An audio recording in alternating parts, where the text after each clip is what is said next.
So in the name of freedom of speech and democracy from the civilized world, RT is being banned across the Western world, so you can't hear this perspective. The state-owned Russia Today and Sputnik, as well as their subsidiaries, will no longer be able to spread their lies to justify Putin's war and to sow division in our union. But whilst you can hear this video for now, it's time to talk about some of the ways in which the West is completely hypocritical and why we should question them when they're advocating a so-called anti-war position. First of all, within the same 24 hours that the war in Ukraine had started, the West, meaning Israel and the United States, had struck 3 different countries in the Middle East and Africa, which nobody in the Western world really knew about, let alone cared about. These 3 countries were Syria, which Israel struck unprovoked, violating its sovereignty, a violation of international law. Also, the United States of America bombarded Yemen and Somalia in that same time period. And Western media not only have not really covered these events at all, but on top of that have brought people in, like Condoleezza Rice, for instance, who was part of the Bush administration, which illegally invaded Iraq, resulting in around 1 million deaths and millions of people fleeing that country, to condemn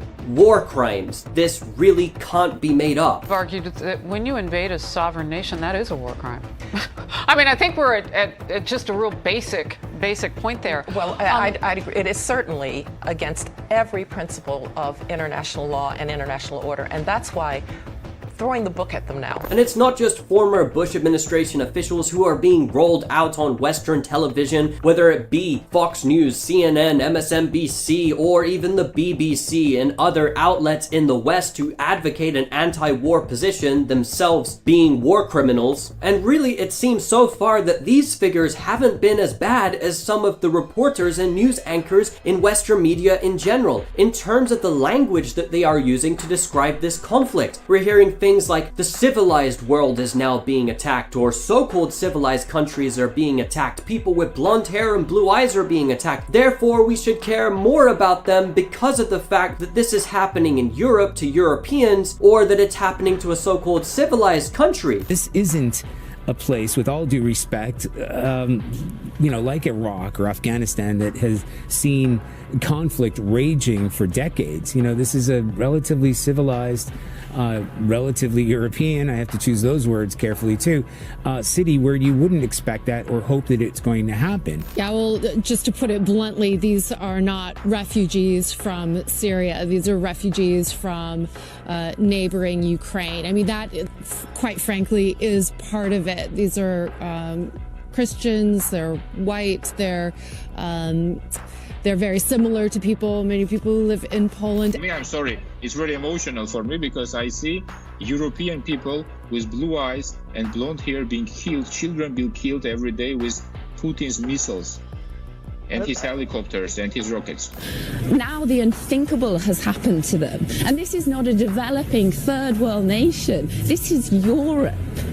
And as offensive as this sort of language and coverage is to people who are not white and Western themselves, it sets an extremely dangerous precedent talking about the so-called free world and the so-called civilized world, because when you have a situation where war is ongoing, it is blasted through the television screens 24/7, emotions are up through the roof, the people in the West are being subjected to a form of propaganda. And this is not just the case when it comes to Russia. We've seen this in the past with other examples when it comes to going to war with Iraq, for instance, or going to war in Afghanistan, that suddenly the government of a country does not become the only target, but the people of that country also. And now this seems to be coming through very blatantly. Take a look at this clip, for instance, of Hillary Clinton talking about how to deal with Russia. Pose enough economic pain on Putin and, sadly, the Russian people,